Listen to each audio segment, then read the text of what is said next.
हो रहा है और एक मिनट ज्यादा टिक्का, जरा नाम पार्टी दोबारा में। बताएंगे, क्या नाम है इनका? जी, सेनेटर मिर्जा अफरीदी, जिनका ताल्लुक मिर्जा फाटा से है। अफरीदी। जी बिल्कुल, मिर्जा अफरीदी, जो कि फाटा से उनका ताल्लुक है, बाजोड़। जी। अच्छा। बिल्कुल। और उनका नाम ज्यादा जो है वो आइडियल समझा जा रहा है, नंबर 1 दौड़ में है। इसके साथ साथ दूसरे नंबर पर वलीद इकबाल भी इस दौड़ में शामिल हैं। चूंकि मिर्जा अफरीदी जो है वो सियासी खानदान, उनका सियासी घराना है। इसके साथ साथ वो सेनेटर भी हैं और कॉमर्स कमेटी के स्टैंडिंग कमेटी के चेयरमैन भी हैं। और इसके अलावा एफपीआर की जो पॉलिसी विंग है उसके वो मेंबर भी हैं। और सही। साथ ही अगर देखें तो वलीद इकबाल बैरिस्टर हैं और अल्लामा इकबाल से उनका रिश्ता, उनके पोते हैं। और इसके साथ साथ प्राइम मिनिस्टर के भी बड़े करीबी दोस्त समझे जाते हैं वलीद इकबाल। उन पूरे खानदान की इज्जत करते हैं प्राइम मिनिस्टर। तो दोनों का बड़ा मैच है।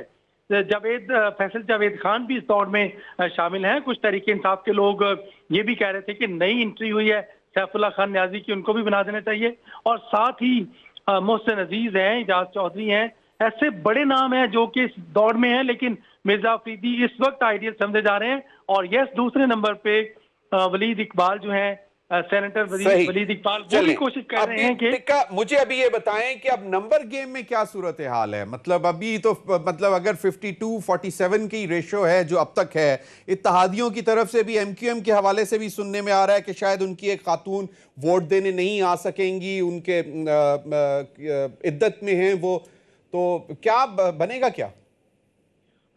बिल्कुल, आपने बहुत ही मुश्किल सवाल किया और बड़ा इंपॉर्टेंट भी। यही मुश्किल पड़ी हुई है तहरीक इंसाफ के हलकों में। काफी हद तक उन्हें यकीन है कि सादिक सिंजरानी तो चेयरमैन सेनेट बन जाएंगे।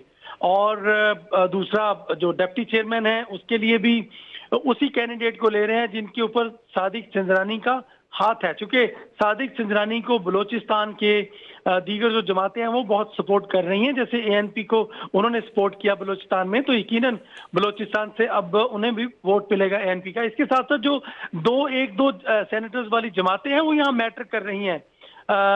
जमीर हैदर साहब, उनके वोट जो है वो चेयरमैन सेनेट के लिए, मुझे तो ये कंफर्मेशन है कि 3 से 4 वोट उनको अपनी पीआरशिप के ऊपर, अपनी रिलेशनशिप के ऊपर ज्यादा पड़ेंगे। मिल और जाएंगे। इस वक्त मतलब जाती पीआरशिप। टिक्का खान सानी, जाती पीआरशिप, आपने बड़ा अच्छा लफ्ज इस्तेमाल किया है। बहुत बहुत शुक्रिया। वी एक्सपेक्ट कि अगर प्रोग्राम के दौरान ही आपके पास कोई मजीद अपडेट आए या फाइनल कैंडिडेट डिप्टी चेयरमैन के लिए आए तो वो भी हमें बताइएगा। मजहर अब्बास साहब, ये टिक्का खान सानी की गुफ्तगू आपने सुन ली। ये जो सूरत हाल है इस पर क्या कहेंगे कि वो एक तो जाती पीआरशिप जो है वो बहुत मैटर कर रही है और मुलाकातें भी जारी हैं, जोर भी लगाया जा रहा है, और पीडीएम क्या जो क्लेम था कि जनाब जोर दिलवाया भी जा रहा है वो भी किसी हद तक सही है। आपको क्या लगता है? शुक्रिया ज़मीर। पहले तो ये जो डिनर है इसके ऊपर सुन लें, वो शेर है, कौम के गम में डिनर खाते हैं हुक्काम के साथ, कौम के गम में डिनर खाते हैं हुक्काम के साथ, रंज लीडर को बहुत है मगर आराम के साथ। जबरदस्त, जबरदस्त। रंज बहुत है लीडर को मगर मगर आराम के आराम के साथ। रंज सही। लीडर को बहुत है मगर आराम के साथ। सही। देखिए, असल आपने कहा कि जाहिर है कि क्लोज फाइट है। असल चीज़ ये कि वो आपका नाम ज़मीर हैदर है, तो अब ज़मीर की हिमायत जहाँ होगी और जहाँ ज़मीर जिस साइड पे जाएगा उस साइड वो जिस साइड जीत जाएगी, क्योंकि यहाँ ज़मीर का मामला यही होता है, और ख़ासतौर पे सीक्रेट बैलेट में कि कौन ज़मीर के मुताबिक वोट देता है। और ज़मीर हम इन्वर्टेड कॉमर्स में कहते हैं जब भी ये बात होगी, क्योंकि अब अगर आप पीटीआई के किसी आदमी से पूछें तो वो यही कहेंगे कि देखें, एक तो यही बात होगी जिस तरह भी टिक्का खान सानी कह रहे थे, और वो मेरा ख्याल है वो जो नाम ले रहे थे मिर्ज़ा अफरीदी का, जी। अगर वो होते हैं तो उसकी एक बड़ी वजह ये होगी कि ये पहली मर्तबा होगा कि फाटा के किसी आदमी को इस पोजीशन पे लाया जाएगा। सही। और ये बहुत अच्छी, अगर ये चॉइस होगी तो बुरी चॉइस नहीं होगी, और ऐन मुमकिन है कि इसको एएनपी वगैरह की भी सपोर्ट हासिल हो। लेकिन ये कि सीक्रेट बैलेट में आप बिल्कुल भी प्रेडिक्ट नहीं कर सकते कि कौन सा टिल्ट होता है। अब यही होगा कि अगर आप फर्ज करें सादिक संजरानी जीतेंगे तो पीटीआई वाले एग्जैक्टली वही बात करेंगे जो आज से कुछ अरसे पहले गिलानी साहब जब जीते थे तो बात की जा रही थी। और यही अभी बात हो रही थी कि देखें जी उनकी पीआरशिप अच्छी है, संजरानी साहब की पीआरशिप अच्छी है, कुछ लोग हैं जो अपने ज़मीर के मुताबिक वोट देंगे। आप पूछ लें पीटीआई के लोगों से, वरना आप नंबर गेम्स आपके सामने है, नंबर गेम्स पहले भी कौमी असम्बली में भी सामने था। सही। तो लेकिन मुझे और फिर शेख रशीद साहब का बारकतुल्लाह बयान कि जी हुकूमत और रियासत दोनों संजरानी साहब को सपोर्ट कर रही है, तो फिर तो मामला ख़त्म हो जाना चाहिए उस लिहाज से कि अगर हुकूमत तो ज़ाहिर सपोर्ट कर ही रही होगी, उनके उम्मीदवार हैं, लेकिन रियासत भी अगर सपोर्ट कर रही है तो फिर रियासत सपोर्ट करने के अपने जो है वो एडवांटेजेस होते हैं जिसको भी।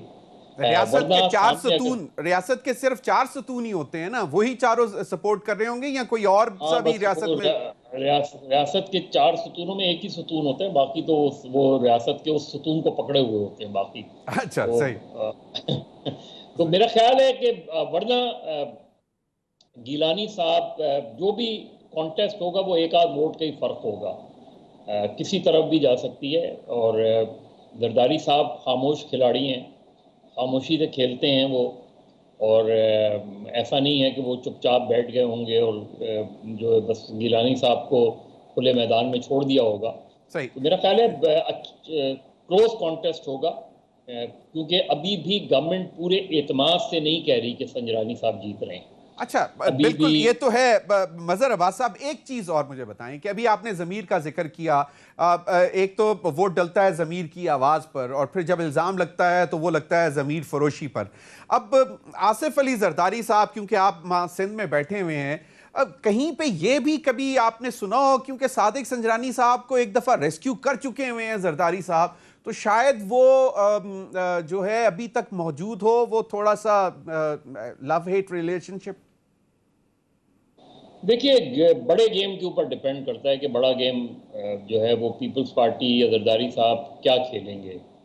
मुझे लगता है कि वो गिलानी साहब को चाहते हैं और वो उसके लिए पूरी कोशिश कर रहे हैं कि गिलानी साहब सेनेट के चेयरमैन हो, और सेनेट के चेयरमैन अगर गिलानी साहब हो जाते हैं तो वो एक उनके नुक्ता नज़र से वो एक वही बैलेंस रहेगा बिटवीन नेशनल असेंबली और सेनेट के दरमियान कि जी अभी भी सेनेट में अपोजिशन है तो आसान नहीं होगा, जो है लेजिस्लेशन आसान नहीं होगी, आपको 2/3 मेजॉरिटी चाहिए होगी बहुत सी चीज़ों में, ये सारी चीज़ें। तो ये जो कल गफूर हैदरी वाली बात हुई थी, ये दरअसल एक फिलर था पीडीएम को देने का कि जी गिलानी साहब को विड्रॉ कर लें, डिप्टी चेयरमैन जो है वो पीडीएम अपना ले आए और चेयरमैन सादिक संजरानी हो जाए।